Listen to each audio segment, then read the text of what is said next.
La nuit de jeudi à vendredi 14 février 2025, l'Ukraine a fait montre de cruauté comme décrit les Russes.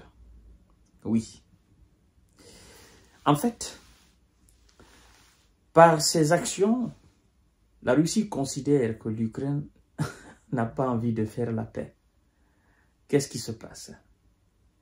Dans la région de Zaporijia, Zaporijia qui est sous contrôle russe, en territoire ukrainien, les hommes de M. Zelensky ont mené des opérations aériennes de haute précision sur une centrale électrique, plongeant donc plus de 50 000 personnes dans l'obscurité, dans la localité de Zaporijia, ukrainienne, mais sous contrôle russe. Et dans la Grande Russie, le ministère de la Défense nous informe que dans plusieurs directions, dans plusieurs oblasts, ils ont abattu 50 drones. Et 41 de ces 50 ont été abattus, je crois bien, dans l'espace aérien de Belgorod. Alors, avec tout ça, est-ce que M. Zelensky n'est pas en train de compliquer le plan de paix de M. Trump? Ou bien il est en train tout simplement de bluffer? Je ne suis pas d'accord avec Trump et je vais continuer à envoyer des drones. Je vais continuer à faire du mal à la Russie. Je vais continuer à attaquer pêle-mêle. Je m'en fous. Je vais augmenter la cadence. Je vais intensifier mes opérations aériennes jusqu'à ce que j'obtienne gain de cause. Mais malheureusement, puisque c'est ce qui a été fait depuis le début, jusque-là, ça n'a rien changé. Et c'est quand la Russie va répondre à M. Zelensky de la même manière ou plus forte que ça, qu'ils vont commencer encore à pleurer. Voyons voir dans les détails, s'il vous plaît. C'est que le ministère russe a eu le courage de nous dire aujourd'hui. Parce que de telles informations, je crois que c'est très rare que le ministère reconnaisse que quelques drones ont touché des installations énergétiques critiques. Mais cette fois-ci, ça se passe à Zaporijia, ce n'est pas dans la Grande Russie, mais c'est dorénavant quand même, parce que Zaporijia occupé et annexé, c'est une partie maintenant de la Russie, voilà, qu'ils appellent la Nouvelle Russie. Voilà. Donc, mesdames et messieurs, n'oubliez pas quand même de partager la vidéo, s'il vous plaît, et continuez à vous abonner à notre chaîne YouTube Quand TG Visionnaire le vrai, activez la cloche de notification pour ne plus rater nos émissions. Le ministère de la Défense russe rapporte avoir abattu 50 drones ukrainiens. Alors, le ministère nous dit ceci.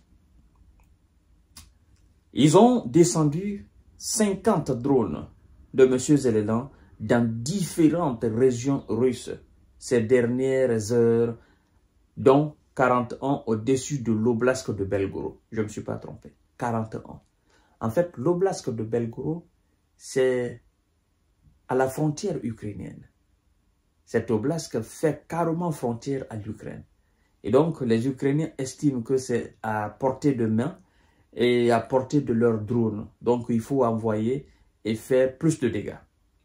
Donc, la Russie a par ailleurs accusé ce vendredi l'Ukraine d'avoir effectué dans la nuit une opération aérienne contre une centrale électrique dans la région de Zaporijia, dans le sud de l'Ukraine, que Moscou considère comme faisant partie de la Russie à la suite du décret actant son annexion en septembre 2022. Alors, le ministère continue en nous disant, à la suite de cette frappe, l'équipement énergétique a subi des dégâts critiques, a affirmé le ministère de l'énergie locale, cité par l'agence de presse TASS, en précisant que 50 000 personnes sont restées sans électricité, notamment dans la ville d'Enorodar. Vous voyez, c'est gravissime. 50 000. Alors, M. Zelensky et ses hommes ont intensifié leurs attaques aériennes contre les installations énergétiques et militaires russes ces derniers mois. Vous comprenez? Et donc, mais le ministère de la Défense russe nous informe et informe la communauté que ça ne restera pas impuni. Et alors, quand on dit que ça ne restera pas impuni, moi, ça me fait peur. Ça me fait peur parce que je me dis que ils ont des drones en qualité et en quantité. Ils ont des missiles en qualité et en quantité. Qu'est-ce qu'ils vont viser encore en territoire ukrainien? Est-ce que ce sont des grandes centrales électriques? C'est quelle infrastructure encore qu'ils vont viser? Eux, ils ont les moyens, ils ont l'argent, ils ont la technique et la technologie de réparer rapidement ce qui est gâté et de servir le peuple en termes d'électricité ou d'eau courante. Mais de côté ukrainien, qu'est-ce qui se passe? Quand c'est endommagé, il faut quémander les Européens et les Américains. Il faut envoyer des experts. Il faut demander de l'argent.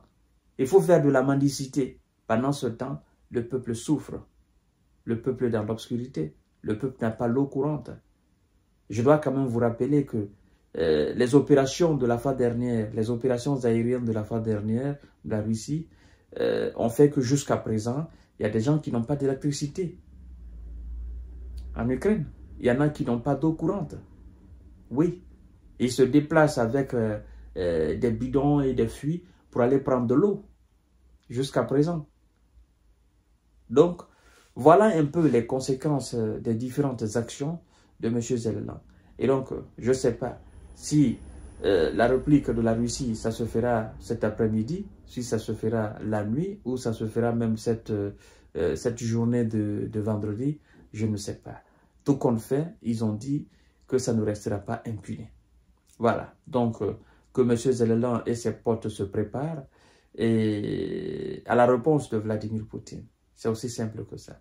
Je vous reviens tout à l'heure, mesdames et messieurs, pour notre série d'informations décortiquage. Merci beaucoup.